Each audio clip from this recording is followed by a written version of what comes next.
पुढची बातमी आपल्या देशातून। काश्मीरमधील पहलगाम इथं पर्यटकांवर झालेल्या भ्याड हल्ल्याला येत्या बुधवारी 1 वर्ष पूर्ण होतंय। बेसरन घाटीमध्ये हा हल्ला झाला होता। आज तिथली काय स्थिती आहे त्याचा आढावा घेणारा हा एक रिपोर्ट।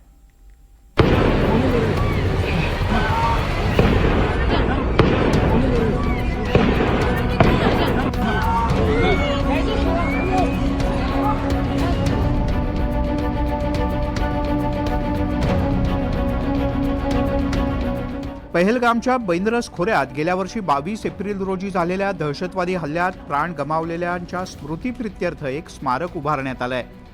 लिद्दर नदीच्या काठी हे स्मारक उभारण्यात आलं आहे आणि या स्मारकावर हल्ल्यात मृत्युमुखी पडलेल्या सर्व 26 जणांची नावं कोरण्यात आली आहेत। पहलगाममध्ये येणारे पर्यटक या स्मारकाला आवर्जून भेट देतात। अभी उसको लेके अगर हम लोग ये जगह विजिट नहीं करेंगे तो ये गलत होगा, क्योंकि हम लोगों का इंडिया में हर किसी का घर में एक ड्रीम है। अभी मैं एक इंडिया का एक पार्ट है आसाम स्टेट से आया हूँ और हम लोगों का भी एक ड्रीम है कि कश्मीर विजिट होना चाहिए। काही पर्यटकांनी इथली सुरक्षा व्यवस्था आणि स्थानिक लोकांच्या आदरातिथ्याचं तोंड भरून कौतुक केलं। आपले वैयक्तिक अनुभव सांगत या पर्यटकांनी म्हटलं की इतरांनी सुद्धा आवर्जून इथे आलं पाहिजे। इस टाइम के मैं अपने एक्सपीरियंस की बात करूं तो मैं ऐसा लॉ एंड ऑर्डर का भी कोई वो नहीं लगा कि कभी कुछ दिक्कत आई है। या कश्मीरियों में बहुत हेल्पफुल लोग थे, बहुत अच्छे से बात करी, बहुत अच्छी हॉस्पिटैलिटी थी, सब कुछ हमें बहुत अच्छा लगा। नहीं डरते हैं, किसी से नहीं डरते हैं, क्यों डरेंगे भाई, हिंदुस्तानी हैं हम। और आना चाहेंगे यहाँ? बिल्कुल 1000 बार आना चाहेंगे।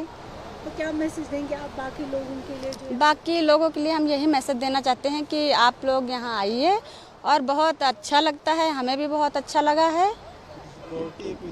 यहाँ पे बहुत सिक्योरिटी भी है और बहुत अच्छा है।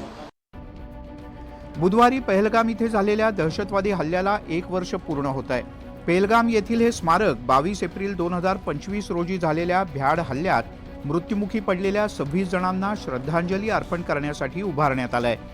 Bureau report, NDTV Marathi.